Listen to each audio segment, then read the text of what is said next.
Howery, who was then the chief medical officer at the CDC. Bottom line, Dr. Monarez stood up for science, for public health, and for the scientific method. Frankly, she stood up for protecting the well-being of the American people, and for that reason, she was fired. But Mr. Chairman, let us be clear. This hearing is not just about determining why Dr. Monarez was fired and why Dr. Howery and other scientists at the CDC resigned. The issue is deeper than that. It is about Secretary Kennedy's dangerous war on science, public health, and the truth itself.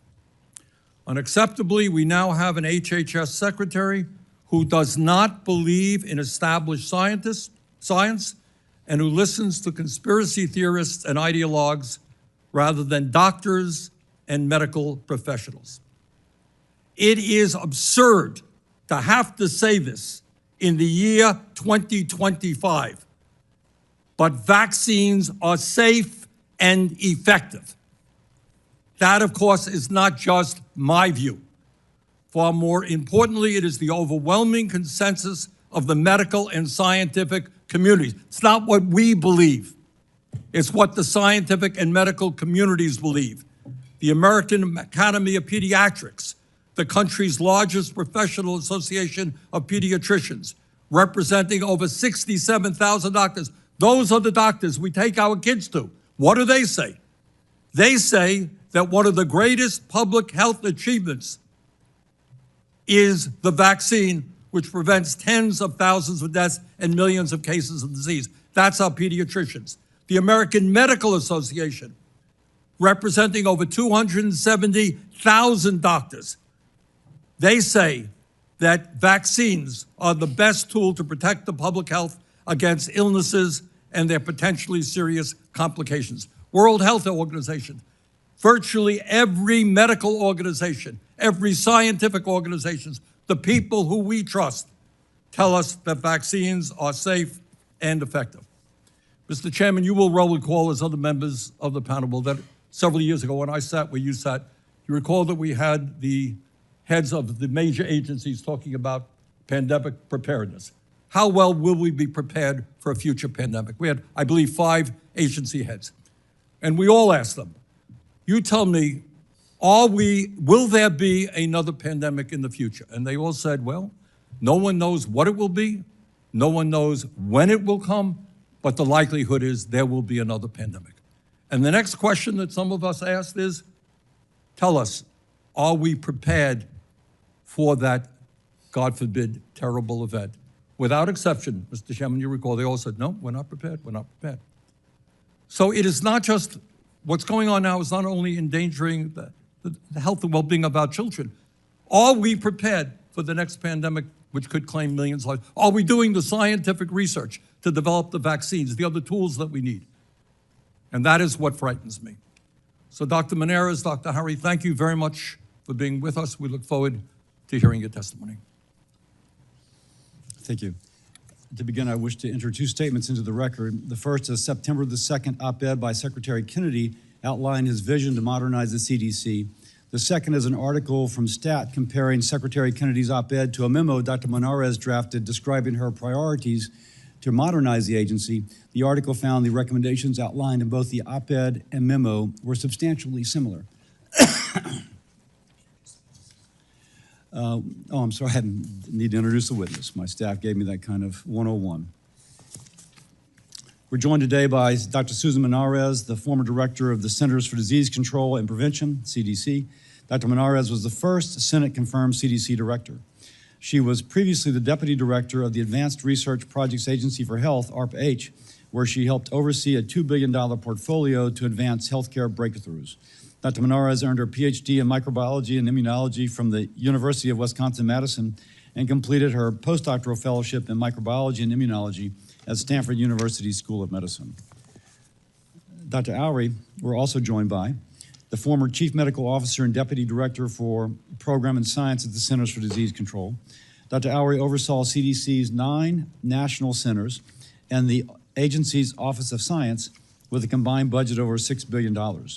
She also previously led CDC's National Center for Injury Prevention and Control, where she helped lead CDC's work responding to the opioid crisis. Dr. Oury is a graduate of Emory University and received her MD and MPH degrees from Tulane University. She completed her residency training in emergency medicine at Denver Health Medical Center.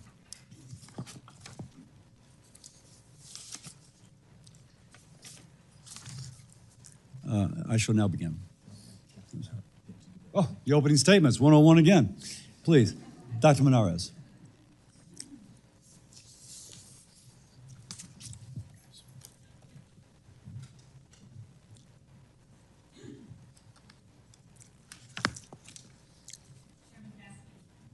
Is your microphone on? Is this on?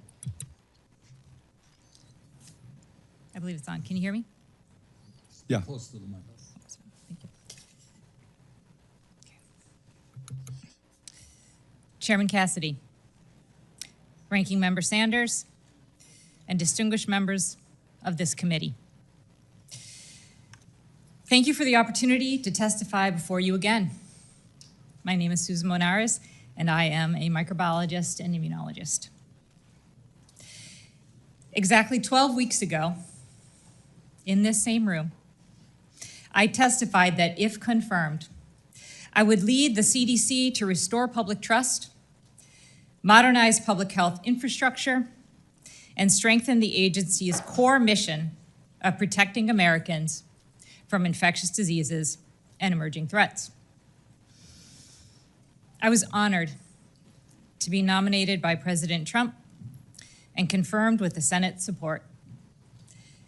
Secretary Kennedy himself swore me in on July 31st, calling me a public health expert with unimpeachable scientific credentials. My tenure as CDC director lasted 29 days. Since my removal, several explanations have been offered: that I told the secretary I would resign, that I was not aligned with the administration priorities, or that I was untrustworthy. None of those reflect what actually happened. I will share the details, but I want to be clear. Today should not be about me. Today should be about the future of trust in public health.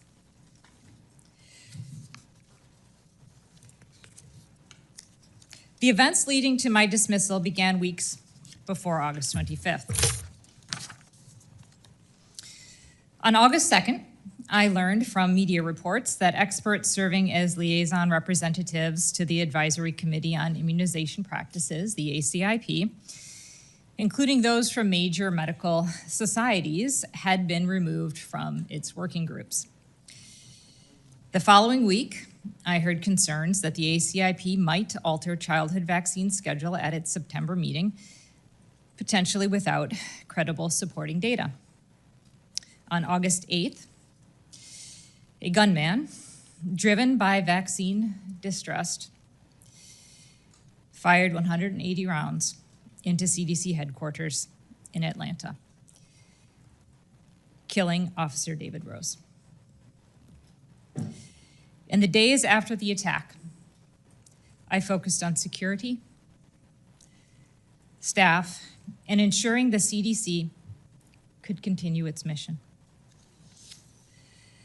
On August 19th, I received a directive from the Secretary's office that I now required prior approval from my political staff for CDC policy and personnel decisions.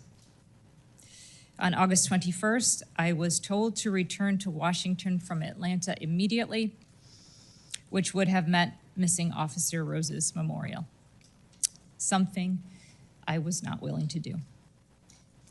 When I did return, I was concerned about my ability to continue to lead the CDC while preserving evidence-based decision-making, commitments I had made to this committee during my confirmation hearing.